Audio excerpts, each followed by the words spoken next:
Saludos chicos y bienvenidos a su curso de Elementos de Semiótica para el Diseño.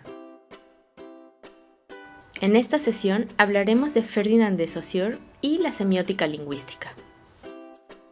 Para entender mejor el modelo de análisis de signo de Ferdinand de Saussure, el padre de la lingüística estructural, nos adentraremos un poco en su vida y su aproximación desde la lingüística al estudio de la semiótica. A través de sus vivencias, estudios y experiencias podremos abordar el por qué llegó a sus conclusiones y cómo éstas causaron un gran impacto en el estudio de los signos.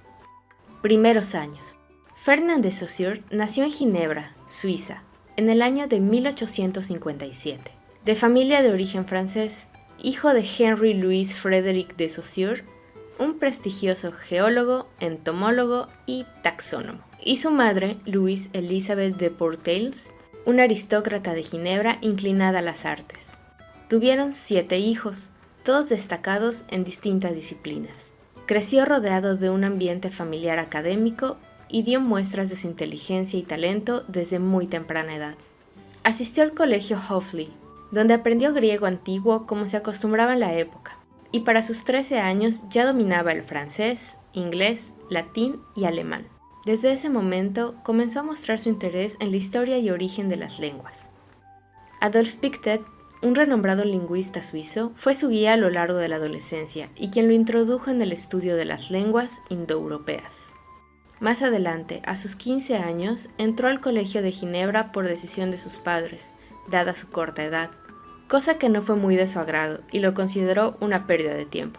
En 1873, a sus 16 años, por fin se le permitió asistir al gymnase, lo que sería equivalente hoy al bachillerato, donde aprendió sánscrito y comenzó a analizar el origen general de las lenguas.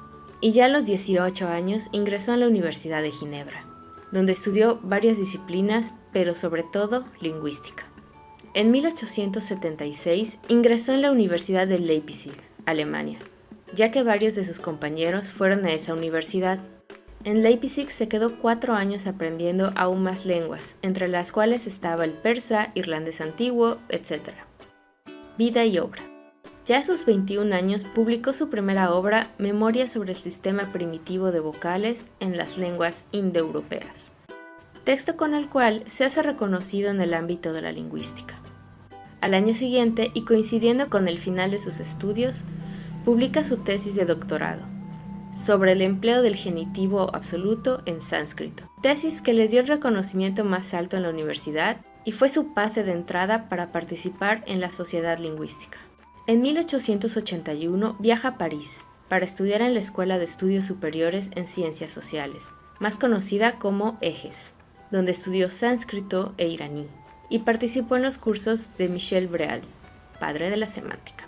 Un tiempo después, desarrollándose como lingüista junto a Breal, decide quedarse en París impartiendo clases por 9 años. Entre sus cursos estaban el gótico y alemán antiguo, griego, latín, lituano, entre otros, dotando a la universidad de un prestigio y reconocimiento. Al término de su periodo docente en París, decide volverse a Suiza, donde regresa a la Universidad de Ginebra para impartir clases de sánscrito antiguo y lenguas indoeuropeas. En este tiempo de estabilidad, Saussure contrae matrimonio con Eugénie-Marie Faesch, una aristócrata de Ginebra con quien tuvo 2 hijos, Raymond de Saussure, quien después se convertiría en psicoanalista, y Jacques de Saussure. Continuó dando clases por 21 años en la Universidad de Ginebra, donde después de un tiempo comenzó a desanimarse por el poco avance que él creía tenía en sus investigaciones, al grado que decían que él mismo había quemado sus notas. Aunque más tarde, en 1996, se encontraron notas suyas en una de sus residencias de Ginebra. En 1913 fallece, a los 57 años de edad, a causa de una debilitante arteriosclerosis, dejando un hueco en su obra. Fue hasta unos años después que varios de sus estudiantes fueron juntando sus notas de clases hasta redactar el Curso de Lingüística General, publicación que ocasionó que lo nombraran padre de la lingüística estructural y dando las bases para el estudio de la lingüística moderna. Saussure y el estructuralismo. Habiendo tocado un poco el tema de la vida de Saussure, pasaremos a hablar de la importancia de su trabajo en el estudio de los signos. En la obra de Curso de Lingüística General, que hace referencia a sus clases en la Universidad de Ginebra, Saussure marca los primeros lineamientos y metodologías. En ese momento, la lengua y los signos se convirtieron en ciencia, aún con mucho por estudiar, y fue punto de partida para los siguientes estudios del tema. Hasta ese momento, el estudio del lenguaje y la lengua siempre había sido desde el punto de vista de la historia y su evolución. Pero a partir de Saussure, se estableció que los signos están organizados en sistemas que conforman la estructura de la lengua. A partir de esta afirmación, los conceptos del lenguaje como una estructura dio pie a la corriente estructuralista. Entonces, el estudio de los signos vendría a ser una diferenciación de los signos para irlos acomodando en estructuras. Lingüística y el fenómeno social.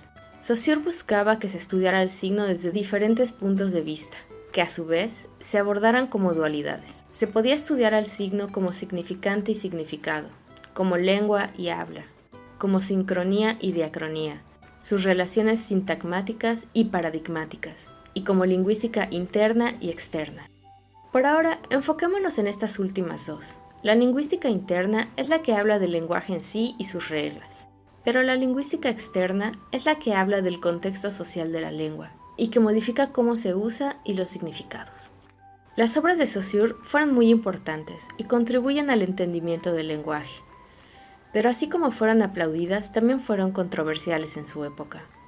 Entre los temas que causaron furor fue considerar al lenguaje como un organismo vivo que cambiaba y se adaptaba. Esta teoría reemplazó la de los darwinistas sociales de la época, y posteriormente los americanos lo reemplazaron con la visión de Noam Chomsky, de una ciencia cognitiva que decía que el lenguaje era una mutación de nuestros genes. En esta primera aproximación al trabajo y vida de Saussure podemos analizar a grandes rasgos de dónde surgieron sus teorías y su amor a la lingüística. Podría parecer poco importante, pero el hecho de que naciera en una familia acomodada e hijo de académicos permitió que él tuviera una visión más amplia del mundo que lo rodeaba y desde edad muy temprana poder tener una educación privilegiada que le permitiera viajar y conocer diferentes opciones. Pensemos por un momento en su padre, un estudioso de los insectos, pero también un prestigioso taxónomo. La taxonomía es una ciencia que nombra, ordena y jerarquiza los organismos vivos, analiza sus parentescos e historia evolutiva. Entonces, no es más que lógico que Saussure abordara el estudio del lenguaje de una manera similar a como su padre ordenaba a los seres vivos.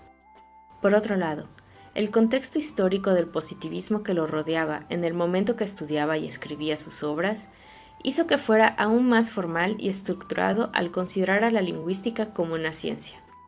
Muchas gracias, chicos, nos vemos en la próxima sesión.